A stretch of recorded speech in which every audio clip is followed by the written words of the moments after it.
Madame Delmas, votre médecin vous ment. Vous allez mieux, mais ils ne veulent pas que vous le sachiez, murmura l'infirmière.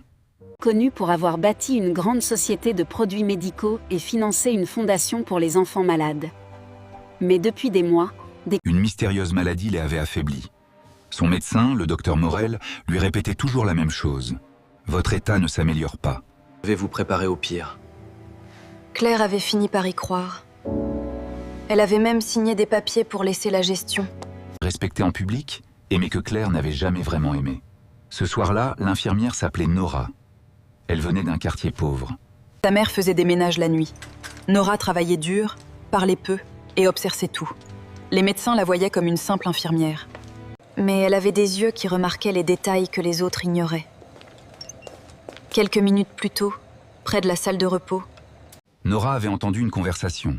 Le docteur Morel disait à Vincent Tate « Les analyses sont claires. Son organisme répond au traitement. Dans 2 mois, elle pourra reprendre une vie presque normale. alors tu ne lui dis rien. Signe ces papiers, maintenant! Armand a besoin qu'elle signe la vente de ses parts avant de comprendre. Après, ce sera trop tard. Oui? » Et ajouté d'Imain « Je ne paie pas des millions pour qu'elle guérisse au mauvais moment. » Nora avait senti son sang se glacer. Vincent est ma famille. Et Armand? Armand veut m'épouser. Oh! Nora baissa les yeux. Mon père aussi faisait confiance à son associé. Un jour, cet homme a volé son atelier, ses clients, ses machines. Mon père n'a jamais récupéré ce qu'on lui avait pris. Depuis ce jour, madame, je sais reconnaître les sourires qui cachent un couteau. Ok. Claire ne répondit pas. Mais pour la première fois, Le sourire du docteur Morel lui fit peur. Chers auditeurs, si vous appréciez cette histoire, n'hésitez pas à laisser un j'aime et surtout à vous abonner à la chaîne. Cela nous aide beaucoup. Maintenant, poursuivons. Cette nuit-là, Claire ne dormit pas. le lendemain, elle demanda discrètement à parler à Maître Lenoir, son ancienne avocate. Puis elle appela Hugo, un ami de confiance, et qui dirigeait la sécurité de son entreprise. Elle ne voulait pas accuser sans preuve. Alors ils commencèrent à vérifier. Les résultats médicaux originaux furent demandés légalement. Les anciens rapports furent comparés. Plusieurs pages avaient été modifiées. Des courriels supprimés furent retrouvés. Dans les archives de l'hôpital, il montrait que le docteur Morel avait volontairement caché l'amélioration de Claire. Puis Hugo découvrit autre chose, quoi. Armand préparait une vente forcée des brevets de l'entreprise de Claire à une société étrangère. Vincent devait toucher une énorme somme. Le docteur Morel aussi. Mais il fallait une preuve finale. Alors Claire tendit un piège. Avec son avocate, elle fit semblant D'être de plus en plus faible. Elle demanda au docteur Morel s'il fallait signer en urgence la cession de ses parts. Le médecin posa sa main sur son dossier et soupira faussement. « Claire, je suis désolée. Vous n'avez plus beaucoup de temps. » signer. C'est la seule décision raisonnable. Tout était enregistré légalement dans la chambre, avec accord de Claire et présence de Maître Lenoir. Dans la pièce voisine, le jour de la signature arriva. Dans une grande salle privée de l'hôpital, Vincent souriait. Armand portait un costume sombre.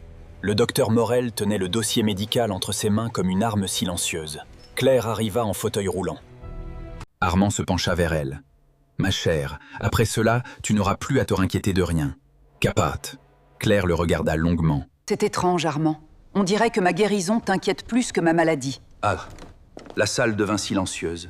Maître Lenoir entra. Puis Hugo, puis Nora, tremblante mais digne. L'avocate posa plusieurs dossiers sur la table. Voici les vraies analyses de Madame Delmas. Elle va mieux. Voici les rapports falsifiés. Voici les messages entre le docteur Morel, monsieur Vincent Delmas et monsieur Armand Vérac. Et voici l'enregistrement où le médecin pousse une patiente à signer sur la base d'un mensonge. Le visage de Vincent devint blanc. Le docteur Morel recula. Armand ne souriait plus. Claire se redressa légèrement.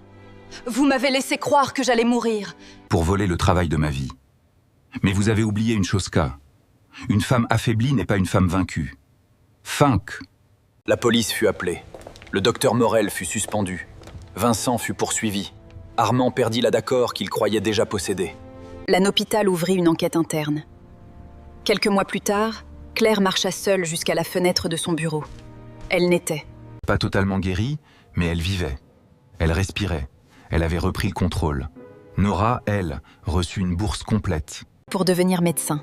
Sa mère obtint un emploi stable dans la fondation de Claire. Un jour, Claire lui dit « Tu m'as sauvée. » Non, madame. Je vous ai seulement dit la vérité. C'est vous qui avez eu le courage. De l'écouter. Lakfar. La trahison ne porte pas toujours un masque cruel. Parfois, elle porte une blouse blanche, parle doucement et vous demande de signer.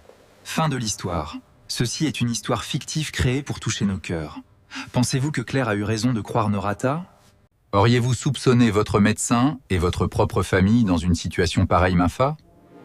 Partagez votre avis dans les commentaires.